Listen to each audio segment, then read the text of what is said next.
So you might be in a situation where for some reason your audio is just not being recorded on your iPhone. So maybe you're trying to go through and you're trying to record some audio on your device, but for some reason, every single time you do it, it's just not working. Now, this can happen for a couple of different reasons. Number one, the first thing to make sure is that you have given the proper, voice, recording, the microphone access to your particular devices.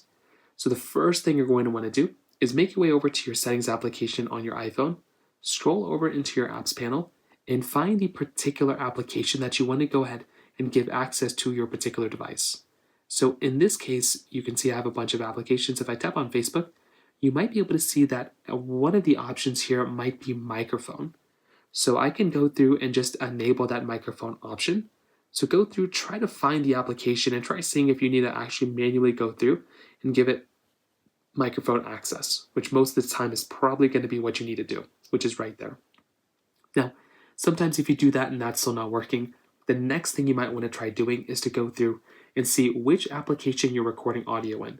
Some applications do not give you access to record microphone or record audio like FaceTime, so that's going to be another one of those big things to keep in mind there as well. Now, if you do that and that's still not working, the next thing you might want to try doing is to try restarting your iPhone.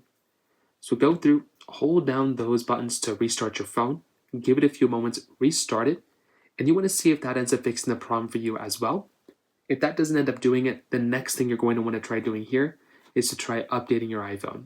Make your way over to your settings panel of your iPhone, find the general options panel, tap on software update, and all you're going to want to do here is to try updating your iPhone to the latest version. And for a lot of people, that might end up fixing it for you as well. So that pretty much covers it up there. If you have any other thoughts or questions, please let me know in the comment section below. Hit the like button, that'll mean so much, but definitely hit that subscribe button.